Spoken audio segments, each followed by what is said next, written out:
Psychological safety, have you heard of it?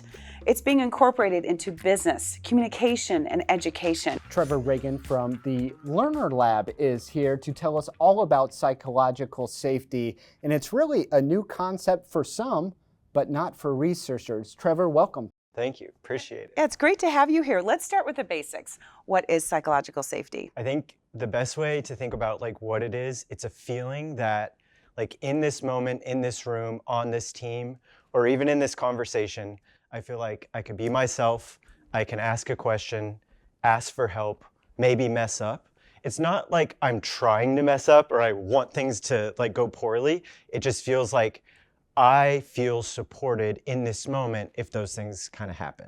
Trevor, you work with so many individuals, teams, corporations across the country, one of those being the USA volleyball team. Karch Kiraly, the famous volleyball coach. How does he incorporate that psychological safety with his teams? For them and a lot of great organizations and teams, they recognize the importance of psychological safety. It's no matter what our industry is, we want our people to get better at stuff.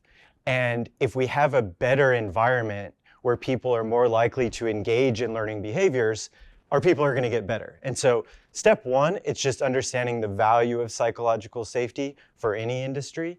And then I use him as an example a lot when I talk about this research, because Amy Edmondson, who's the main researcher, she says one of the best ways to build psychological safety is, as a leader, if we can walk the walk and model vulnerability, model learning behavior. So our actions actually improve the environment for the people that we lead. And Karch is the best example of this of all time. We will often talk to our groups of clients that come in and say, hey, it doesn't matter where you came in today, we're going to raise the bar for each of you when it comes to your communication. You're going to get better, but your better may not look like your colleagues better. Can't you feel it, Dan, in the room? Everyone goes, oh, this is a safe place. This is a place where I can really do my best, but not necessarily have to match everyone in the room. And there's so much pressure out there.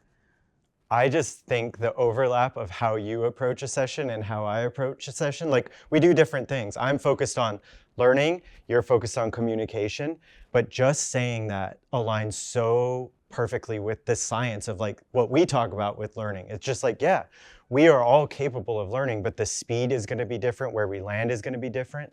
And helping people understand that can really improve the environment and how they feel, and they give themselves permission of look, I'm not going to be perfect just today, but I can get a little bit better.